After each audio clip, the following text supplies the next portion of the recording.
The palace kitchens ran 22 hours a day. I know because I ran them for 6 of those hours each night, and in all my 3 years on rotation with the Vareth household, I had never once been asked to stop. My name is Marta Solis.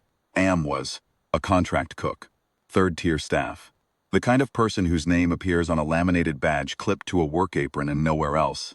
In the palace records, the Vareth are an old family, one of the 7 noble houses of the Illyrian sovereignty, and their palace on the plateau of Thesavare is the kind of building that makes you feel smaller the longer you look at it. Crystal columns. Floors so pale you could see your reflection walking back up at you. Ceilings that disappeared into light. I cooked in the basement.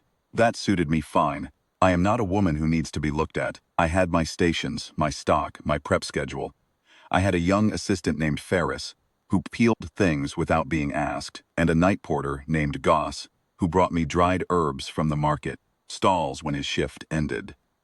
The 3 of us kept the household fed between midnight and dawn, and nobody above the 2nd floor ever thought about us at all. That was how I liked it. The first night I found the boy, it was close to the 3rd hour. I was reducing a broth on the far burner when I heard something shift in the service passage behind the cold stores. Thought it was Goss, back early. I called his name. Nothing. I went to look. Passage is narrow and unlit, except for the strip of amber that bleeds under the cold store door. I almost didn't see him. He was sitting on the floor with his back against the tiled wall, knees pulled up, arms wrapped around them, small, pale as river ice, the way Ilaran children are. That particular pale that seems almost to glow in low light, like something lit from inside that has been turned down to a dim. He had his mother's pointed ears. I would learn later, though I didn't know whose son he was yet. He was wearing a sleep tunic, bare feet flat on the stone floor, and he was staring at nothing. He did not look frightened when he saw me.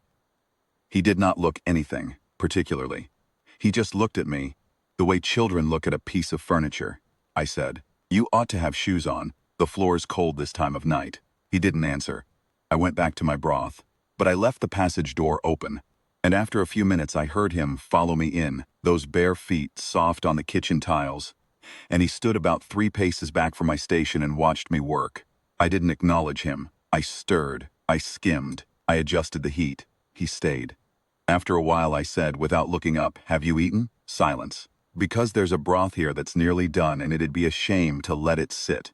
I heard him shift his weight. I ladled out a small bowl, plain, nothing ceremonial about it. The kind of thing I'd make for myself at the end of a long shift, and I set it on the prep counter and sat down on my stool and looked at my notes for the morning menu. I did not watch him. I did not make a thing of it. After a moment he climbed up onto the counter stool on the other side, and I heard the soft sound of him drinking from the bowl. He finished every drop. I washed the bowl. He slipped back out through the service passage without a word. I thought, strange. But the palace is full of strange things, and I have my work to do. He came back the 2nd night, same hour, same spot in the passage. This time I heard him before I saw him, that small sound of bare feet on cold stone, and I had already started a 2nd pot by the time he settled onto his stool. I made him a plate of soft grain, with a little cream drizzled over. The kind of thing my mother made when I was sick. Simple and warm and impossible to dislike. He ate the whole plate. Still no words. But his eyes followed me around the kitchen with a particular, steady attention, the way a cat watches someone it has decided to trust. I learned later, much later, that the boy's name was Sorvith, and that he was the 2nd prince of the Vareth line, and that he was 7 years old, and that he had not eaten a full meal in the palace dining hall in 4 months. The physicians were worried. The Empress was worried. Every attendant they assigned to him, every cook who sent up ceremonial platters, trays of sculpted proteins and crystal-bright jellies, the kind of food that photographs well. He pushed away untouched. They thought he was ill. They thought he was grieving. They thought the food was wrong, so they sent finer food, and he ate none of it. He ate my plain grain with cream. He ate my broth. On the 3rd night, I made him a flat bread with a scrape of seed paste. The simplest thing I know how to make. The first thing I learned to cook, age 9, on a Sunday morning in my mother's kitchen while she slept in late. He picked it up with both hands the way children do, not trying to be polite about it, and ate it in 4 bites, and then looked at the plate, and then looked at me. I said, "There's more." He said, "Yes, please." Those were the first words he'd spoken to me. I cut him another piece, and he ate that too. And then we sat in companionable quiet for a while, him on his stool and me on mine, and the kitchen made its kitchen sounds around us. The low tick of the cooling pipes, the hum of the stores, the distant mutter of the ventilation shafts. And I did not ask him anything. I did not need to. He was a child who was hungry, and I fed him, and that was enough. I was wiping down my station when I heard the door to the main corridor open behind me. The service passage, the formal door, the one the staff never uses. I turned. She was tall.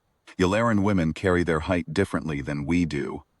A longer line from shoulder to hip, posture of someone who has never once slouched in their life.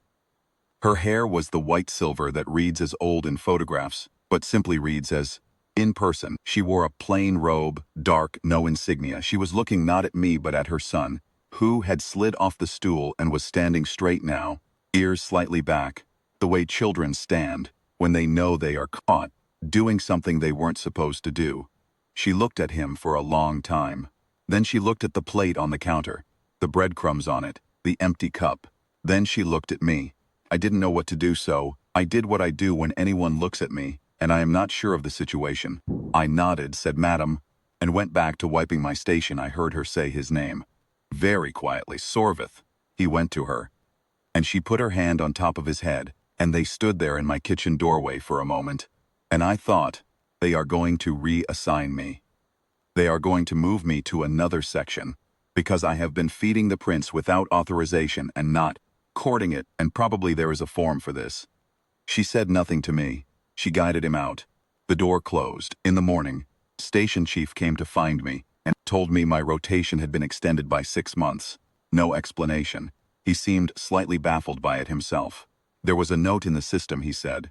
From the household administration. No name attached. It just said, "Keep her on nights." The last thing that happened, and this is the part I think about, at the end of a long shift, when I am wrapping up my station and the kitchen is quiet, is this. On the 4th night, when Sorvith came through the service passage and climbed onto his stool, and I set a bowl in front of him, he looked at me across the counter while he was eating and said, perfectly plainly, as though it were the most obvious thing in the world, "Stay." A command. Just a word. The way you say it is when you mean don't go anywhere. "I'm not done yet," I said. "I'm not going anywhere. I'm on until 6. He nodded, satisfied, and finished his bowl. "I have been on until 6 every night since the boy eats. That is all. That is enough. In this palace of crystal columns and ceilings that disappear into light, where everyone is always looking at something grander than the person in front of them, that is the whole of what I have to offer, apparently, for reasons I could not explain and have stopped trying to. It turns out that was exactly what was needed. My name is Marta Solis. I am a cook. I feed people. Some nights, that is everything.